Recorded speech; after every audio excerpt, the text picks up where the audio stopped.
Bonjour Sandrine Rousseau. Bonjour. Merci d'être dans ce studio pour répondre à mes questions. Vous êtes députée sortante écologiste, vous faites partie du nouveau Front populaire et vous venez répondre ce matin aux propos d'Emmanuel Macron. Il dit que l'on va vers une guerre civile si le RN ou LFI accédait au pouvoir.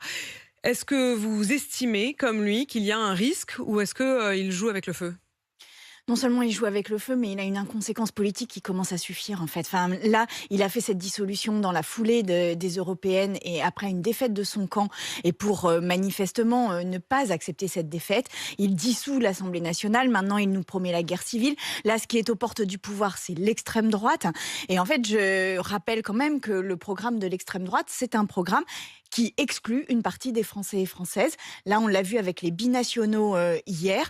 Moi, je voudrais vraiment qu'on Cette annonce de Jordan Bardella que les postes les plus stratégiques, il évoque notamment la question des affaires étrangères ou du nucléaire, ne seraient réservés qu'aux seuls nationaux, c'est-à-dire il faudrait non seulement avoir la nationalité française, mais n'avoir que celle-là, et non pas binationale, franco, autre chose. Et ça met la suspicion sur toutes les personnes binationales. La vérité, c'est que c'est déjà le cas. C'est ce qu'a répondu notamment une partie du Quai d'Orsay en disant qu'un certain nombre de postes sont déjà réservés aux seuls Mais en fait, Français. sur les postes stratégiques, il y a, quand une personne est nommée, un check de la DGSI, c'est-à-dire qu'on regarde un peu le parcours, le cursus, etc. des personnes par la DGSI. Et en fait, c'est ça qu'il faut faire. C'est-à-dire que oui, évidemment, il y a des postes stratégiques qu'il faut protéger. C'est évident des influences étrangères. Mais la DGSI le fait. Et c'est pas le fait d'être national ou binational qui est la suspicion. C'est l'enquête complète sur une personne. Et par ailleurs, que ce ne soit pas systématiquement dû à l'idée d'avoir une autre nationalité. Et en plus, le Rassemblement national est un des partis où il y a eu le plus de suspicions d'influence étrangère. Donc vraiment, en fait, tout cela est complètement lunaire. Donc moi, je voudrais qu'on se mette vraiment en tête qu'il y a 3 enjeux. Le premier enjeu, là, dimanche, c'est de faire obstacle à un programme qui est un programme xénophobe et raciste. Et je le dis d'autant plus que là se libère sur tous les marchés actuellement une parole raciste débridée et que vous l'avez constaté dans ma circonscription où tous les bénévoles qui sont racisés n'ont pas un tractage sans entendre « rentre chez toi ». Enfin, je veux dire, donc là, il y a la question qui nous est posée, et j'entends aussi toutes les personnes sur les marchés qui nous disent « non, mais je voterai pas pour vous à cause de Mélenchon, etc. » Moi, je vous dis, là, dimanche se joue la solidarité vis-à-vis des personnes en France qui sont racisées et qui vont subir en premier le racisme, et qui vont vraiment être face à une haine qu'ils n'ont jamais connue. Oui, donc là, c'est notre responsabilité. Mais ceux qui vous disent, Sandrine Rousseau, ceux qui vous disent qu'effectivement, votre alliance avec Jean-Luc Mélenchon, en quelque sorte, vous décrédibilise. On a vu notamment Raphaël Glucksmann, les images de ses tractages où il se faisait insulter de traître par un certain nombre de ses anciens électeurs, et notamment sur la question de l'antisémitisme. Est-ce qu'il n'y a pas eu aussi de la part de LFI, qui sont désormais vos alliés, une forme, là aussi, de séparation entre certains et d'autres en raison, là, pour le coup, de la religion ? Non, il n'y a pas eu de séparation en raison de la religion. Il y a eu des propos qui n'étaient pas corrects. Quand on dit par exemple de Raphaël Glucksmann qu'il est le candidat sioniste, et ce sont certains des candidats qui sont officiellement aujourd'hui dans le nouveau Front populaire qui l'ont dit, qui ne sont pas acceptables. Voilà, je le pose. Maintenant, mais pourquoi celle-là ne serait pas acceptable, mais quand même acceptable, et les autres ne seraient pas acceptables, mais vraiment pas acceptables? Non, mais ce qui se joue là, c'est vraiment le fait que dimanche, il va falloir que nous ayons une solidarité nationale pour faire barrage à un projet raciste politique. Est-ce que ça va jusqu'au désistement ? C'est-à-dire, est-ce que vous dites qu'en cas de triangulaire, qui est l'un des enjeux qui va se poser dès dimanche soir... Je vous réponds juste après. Donc là, dimanche, il joue ça. Après, le Front populaire propose un programme en urgence pour lutter contre le sentiment de relégation, d'abandon et d'humiliation. Et après, il nous faut faire une cohésion sociale pour nous permettre d'avoir un avenir serein. C'est ça qui se joue avec le Front populaire. Donc là, on est dans un moment vraiment historique où j'en appelle à la solidarité pour protéger les plus vulnérables. C'est cela qu'il faut faire dimanche. Et oui, je comprends qu'on puisse ne pas être d'accord avec un tel ou un tel.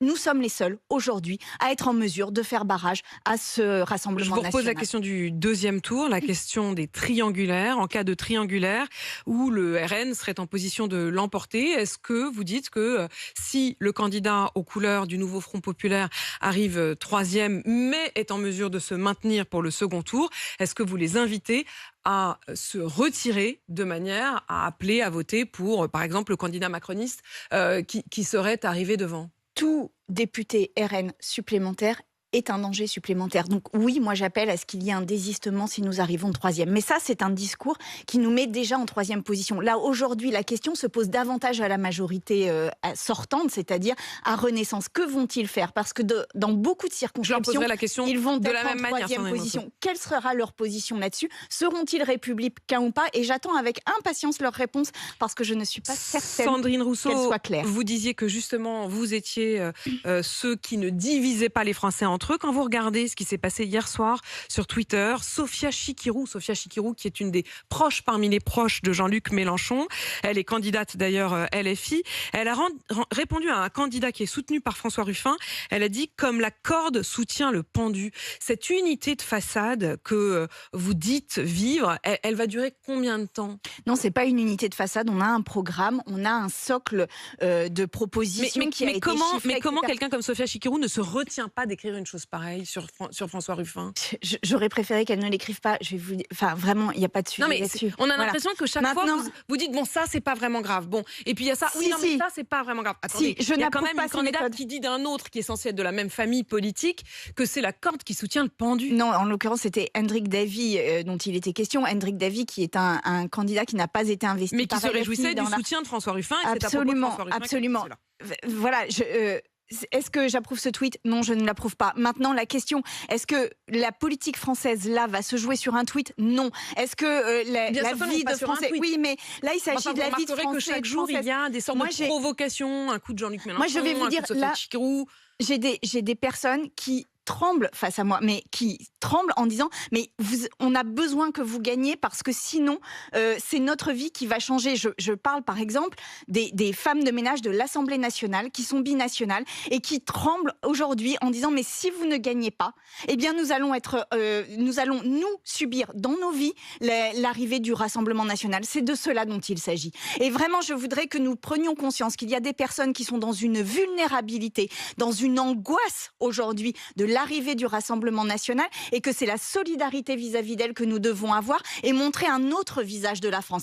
La France n'est pas une île qui n'aurait jamais été traversée de personnes qui viennent d'autres pays. Vous devriez le dire à Sophia Chikirou. Ça n'est pas une île. C'est pas ici ou à moi qu'il faut le dire. Eh ben, je le dis à Sophia Chikirou qui sait extrêmement bien le barrage qu'il faut faire. La France n'est pas une île. Visiblement, ça ne lui paraît pas un enjeu suffisamment important pour apaiser les choses au sein de son propre parti. L'histoire de la France est traversée de personnes qui viennent d'autres pays. Nous sommes enrichis de cette histoire. Il y a un Français sur 3 qui a un grand-parent qui est né de nationalité étrangère. Où est-ce qu'on s'imagine que la France est monolithique, qu'elle est une île assaillie par des étrangers? Tout cela, ce sont en fait des sentiments de faiblesse et une espèce de peur qui est irrationnelle. Aujourd'hui, la France est forte et la France est forte de sa mixité et de sa multitude. Et je voudrais que nous protégions toutes les personnes qui ont des couleurs de peau, qui vont les exposer probablement à des violences policières, probablement à des violences de paroles racistes partout où elle peut se déployer et que c'est pour la protection de ces personnes que nous nous levons le matin. En tous les cas, c'est pour la protection de ces personnes que moi je fais campagne aujourd'hui. Merci Sandrine Rousseau d'être venue défendre votre point de vue ce matin, votre parti pris. Vous êtes députée sortante écologiste et vous faites donc partie du nouveau Front populaire. Merci à vous.